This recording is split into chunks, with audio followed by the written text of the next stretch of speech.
Do you know anything about playoffs?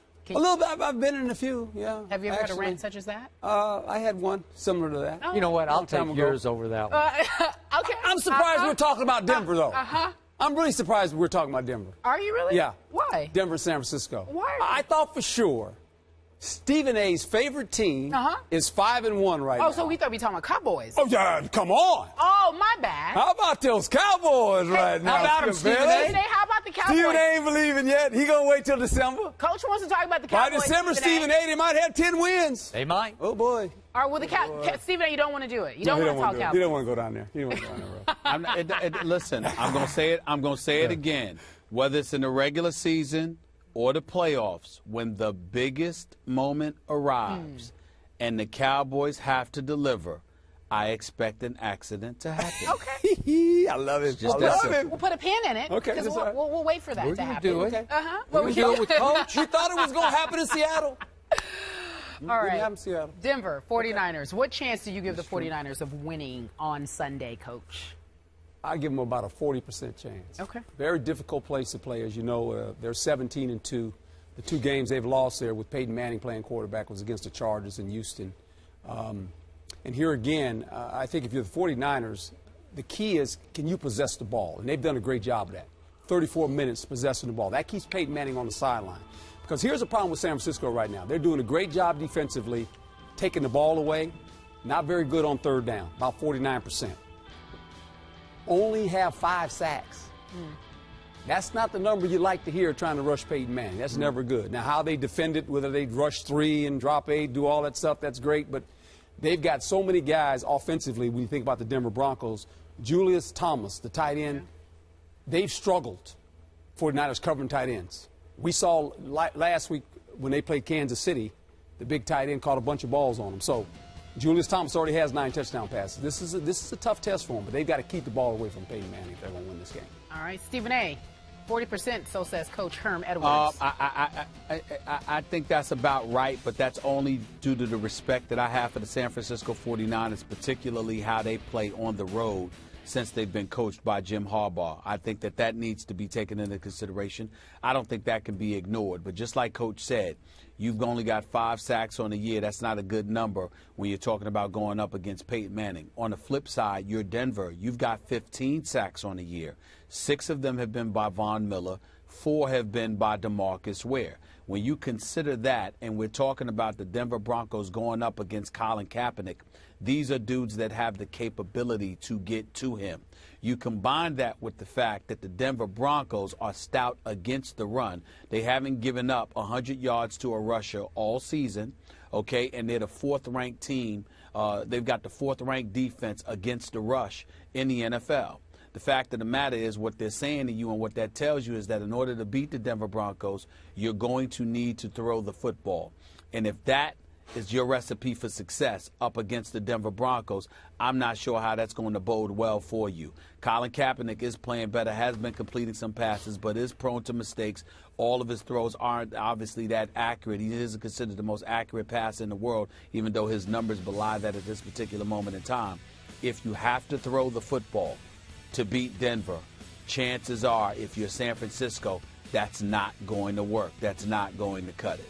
You're going to need to run the football effectively in order to pull it off, and I don't see that happening over the course of 60 minutes in this particular game. I see San Francisco winning this game. I'm sorry, I see Denver winning this game. So I assume you're picking Denver to win this game. I would say right now, I think Stephen A. brings up some great points, and I think, you know, obviously the wild card of this is Kaepernick. He's already made 12 first downs by himself running the football, so that keeps him on the field. It's about staying on the field. So you have a little doubt in your mind, just a little doubt here, even though you gave him only a 40% chance. You have some doubt about whether Denver's going to win this game. Sure, I do. Okay, I'm going to try to push you over the line on this game. Oh, to say you're going for Denver? I'm going to pick San Francisco. Okay. I'm going to pick San Francisco. Now, I'm doing so when I know that Patrick Willis is almost certainly not going to go in this game. So that means they've been without, obviously, Navarro Bowman, Willis, and Smith. and Alden Smith. So those 3 are your starting linebackers, even though some of them put their hand down on the ground. But those are your 3 stud star linebackers. None of the 3 are going to play. and I will be the first to admit you, I might be picking more with my heart than my head here, because I picked New England to win the AFC, and they're having trouble. We had just talked about that before you came. And I want to see them get home field advantage because I don't know if they can win at Denver. And I also picked San Diego to win this division. So I need the 49ers to win this game. The team I watched on Monday Night Football, even though the game stayed reasonably close, it looked like a football team that is becoming a football team. It looked nasty to me. Yes. It looked like hard-nosed, well-coached, run the ball down your throat, play tough Justin Smith-led defense, because you want to talk about a man. This guy is bringing it in the middle. Now, he might not get to the quarterback, but you're going to have he's going to disrupt your offense. He's going to take your running game away. And again, will Peyton pick them to pieces? I don't think so. I don't think he'll pick them to pieces, because I do think, and you talked about time of possession, yes, I believe that Gore and Hyde will have their way running the football. And Kaepernick will occasionally have his way running the football. And I thought Monday night, Colin Kaepernick played one of the best overall football games I have seen him play. Start to finish, game management plus making sensational runs and throws. And all of a sudden, Brandon Lloyd has reinvented himself. Man, he even got behind. I didn't think he could run, but he got the deep pass on Janoris Jenkins, obviously. And that shouldn't happen. It shouldn't happen, but again, he pulled it off. And all of a sudden, Crabtree is doing double moves, and Vernon Davis is catching balls on the sideline, and Anquan's making big third-down grabs.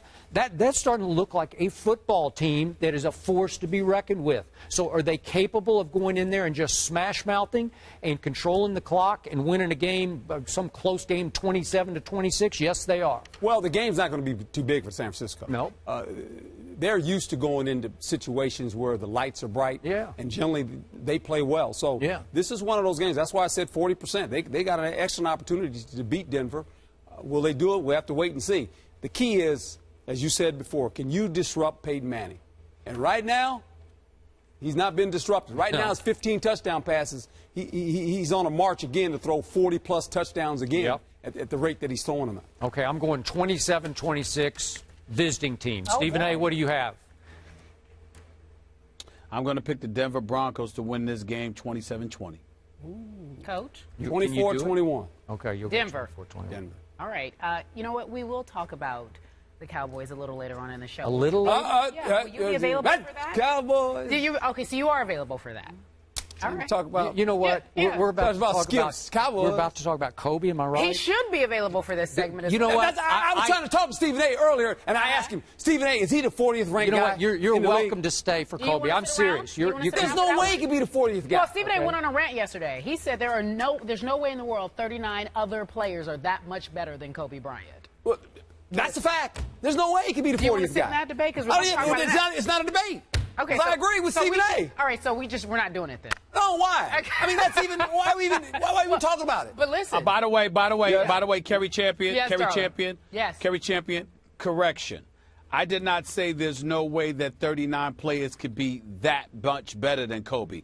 I said there's no way in hell 39 players are better than Kobe. Thank you very much. Period. Correct. I mean, it ain't even right, that guys. much better. There's no way. There's no way. Let me get this right. Were two backup players on the Warriors this guy rated doesn't higher than agree. Kobe? This guy doesn't Backup agree. players? No. He thinks that could be the case.